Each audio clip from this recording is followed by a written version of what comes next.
Olá pessoal, aqui Patrícia Consumidora, eu falo de Campo Grande, Mato Grosso do Sul, e eu estou no Procon estadual na condição de coordenadora. E quero compartilhar com vocês a experiência do órgão e também algumas sugestões sobre como instaurar um processo administrativo para atender o consumidor superendividado. O primeiro ponto, a gente tem que ter bem claro o marco legal, né? O novo Código de Defesa do Consumidor, que está integrado aí pela revolucionária Lei 14.181/2021, que mostra que agora a centralidade tem que estar no consumidor superendividado e não na sua dívida. Nós temos que olhar para o ser humano.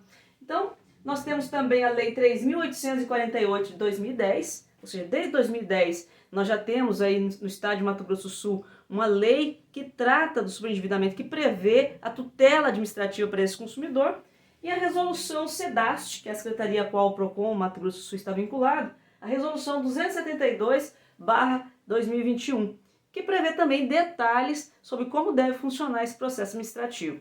Então, para poder resumir, para não ficar um vídeo muito longo, vamos às ideias principais. Primeira coisa, o consumidor tem que solicitar o atendimento, porque ele tem que entender que ele está se enquadrando num processo administrativo onde ele está propiciando, aí, possibilitando, abrindo oportunidades para si mesmo, né, de negociar com todos os seus credores. Se não houver essa negociação com todos os credores, e aí nós não temos um processo que vá realmente recuperar a dignidade desse consumidor. Então é importante que o consumidor tenha clareza nisso, né? Então a abordagem inicial é sempre ele pedindo atendimento e nessa ocasião ele já recebendo um trabalho inicial, né, de orientações quanto ao orçamento doméstico, quanto à sua planilha de gastos residenciais, enfim.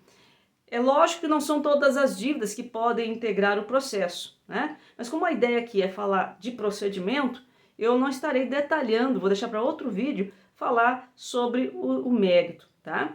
Então vamos lá, o consumidor pede então o atendimento e a partir daí o processo pode ganhar um número, ele vai ter um termo de abertura, semelhante ao que acontece, por exemplo, no inquérito policial, né?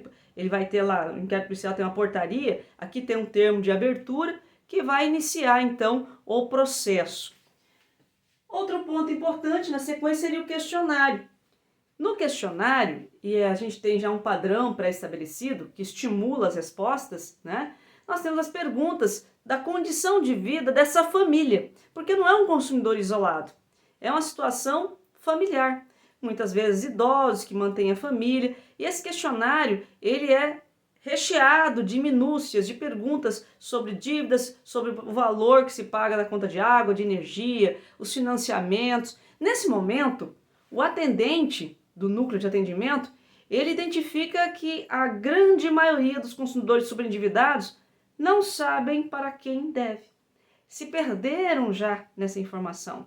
Daí, os PROCONs que têm a CIP eletrônica, por exemplo, pode servir, pode se utilizar dessa ferramenta para obter vias dos contratos, porque em muitos casos há abusos, né? Não é entregue o contrato ao consumidor, o consumidor às vezes precisa de um extrato, não consegue. Então, o procedimento administrativo convencional dos PROCONs serve para isso também, nesse tipo de caso, né? Bom, o questionário é um trabalho minucioso, ele não se resume num encontro, na maioria das vezes, porque o consumidor tem que estar trazendo toda a documentação, e como eu já disse, nem sempre ele tem essa documentação arquivada.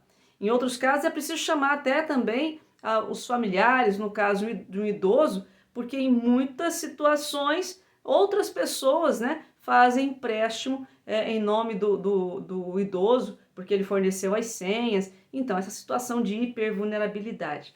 Bom, voltando para o processo, que a gente está fugindo um pouquinho, né, mas estou voltando aqui para compreender. Outro ponto importante, não pode faltar no processo administrativo, é o compromisso. Lá atrás o consumidor requereu o atendimento. Agora, ele já compreendendo, já tendo tido trabalhado o orçamento doméstico, já tendo passado por várias entrevistas, né, com os atendentes e dependendo do tamanho da equipe técnica, né, falou com mais de um integrante, assistente social, né, o economista, psicólogo. Então, vários profissionais, dependendo da estrutura, né, desse núcleo, poderá estar acolhendo este consumidor e obtendo o maior número de informações e diagnóstico da sua situação de vida.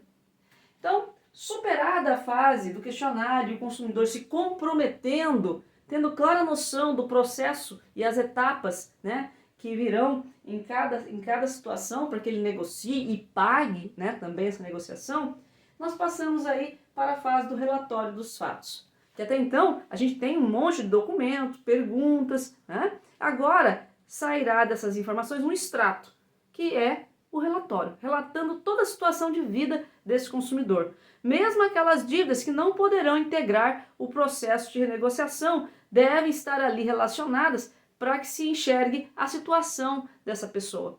E que acidente da vida, né, ela sofreu, enfim, foi morte na família, né, a falta de educação financeira levou, através de um assédio de consumo, ao superendividamento. Enfim, quais os fatores? Perda de renda, perdeu o emprego.